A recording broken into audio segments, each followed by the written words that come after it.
श्रद्धा के सुमन अर्पित करता हूं और परमपिता परमात्मा से प्रार्थना करता हूं कि हम सबको गुरु भगवान जाम्बोजी के आशीर्वाद सब पर बना रहे।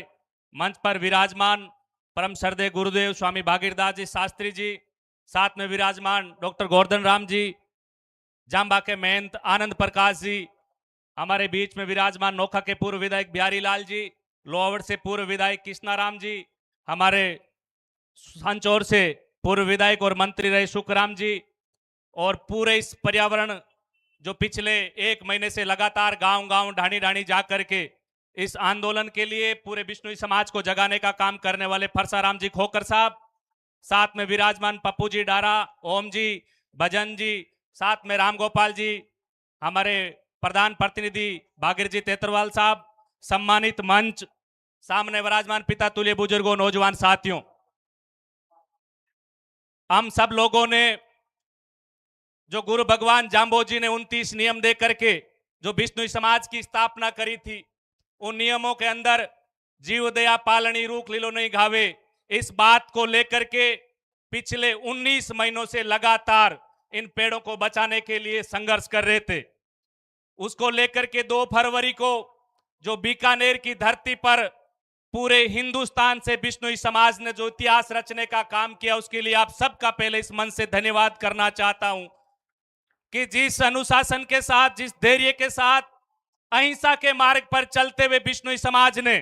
खुद को कुर्बान करने के लिए हमारे संतों के सानिध्य में परम पूज्य गुरुदेव और जाम्बा के महंत आनंद प्रकाश जी ने राजस्थान के अंदर 2 बार पूरे गांव के अंदर चक्कर लगाने का काम किया, समाज को जगाने का काम किया।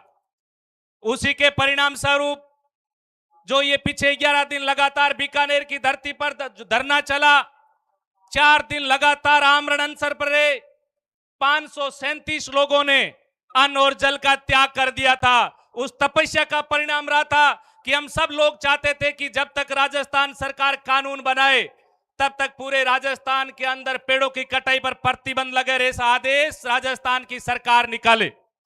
वो आदेश आप सबके सामने, पूज्य गुरुदेव के सामने, हमारे समाज के जनप्रतिनिधियों ने सरकार से ला करके दिया था। आज लगातार 3-4 दिनों के अंदर ऐसी कोई घटनाएं हमें राजस्थान के अंदर कहीं देखने को नहीं मिली, वरना हमेशा हजारों पेड़ कटते थे। ऐसी जन जागृति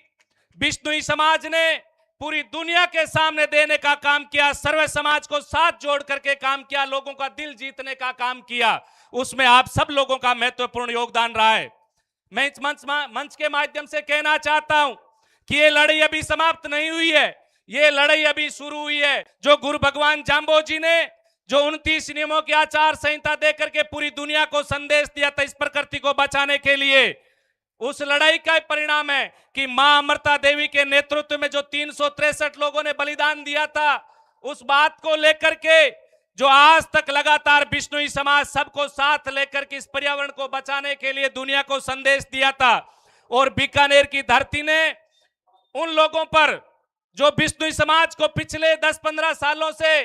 अलग अलग तरीके से बिश्नोई गैंग जैसे शब्दों से अपमानित करने का काम किया था, उन लोगों को भी अपना जवाब दिया था कि बीकानेर की धरती से पूरे हिंदुस्तान के बिश्नोई समाज ने अहिंसा के मार्ग पर चलते हुए खुद को कुर्बान करने का निश्चय कर लिया, लेकिन किसी को दुख देने का काम नहीं किया। शांति प्रिय तरीके से लड़ाई लड़ करके जो संदेश पूरी दुनिया को दिया वो काबिले तारीफ था।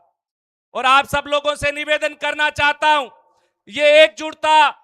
ये समाज की जो भावना पिछले 10-15 सालों के अंदर जो सामाजिक रूप से कमजोर हुआ था, उसको पुनः जीवित करने का काम किया था। और हम सब लोगों का नैतिक जिम्मेदारी बनती है कि हम सब लोगों को मजबूती के साथ समाज को एकजुट रख करके, एक साथ रख करके, पूरी ताकत के साथ जुड़ करके हम किस प्रकार से समाज को आगे बढ़ाने में अपना योगदान दे सकते हैं, उस पर हम सबको ध्यान देना होगा, काम करना होगा।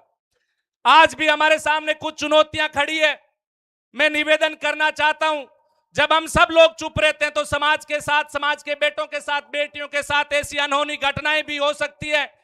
जब तक हम आवाज नहीं उठाएंगे, उनकी बात नहीं करेंगे, तो निश्चित तौर पर हमारा कोई सुनने वाला नहीं होगा। यहां पर सही राम जी साहब खड़े, इनकी पुत्रवधू एसडीएम प्रियंका जी बिश्नोई का मामला हम सब लोगों ने देखा था। उनके साथ अन्याय हुआ, आज तक न्याय नहीं मिला। उनकी आवाज कौन उठाएगा? जब समाज के किसी बेटे के साथ, बेटी के साथ ऐसी घटना घटित होती तो उनके लिए कौन बोलेगा? ये हम सब लोगों को जिम्मेदारी लेकर के जब भी किसी के साथ गलत होता है तो हमें आवाज उठाने का काम करना है। ऐसी अनोखी घटनाएं एसओजी के माध्यम से जो समाज के बेटे और बेटियां, कोई 2008 में लगा, कोई 2010 में लगा, 2015 में लगा, जिसका मन आया उठाया और अंदर डालने का काम किया, उनकी आवाज कौन उठाएगा?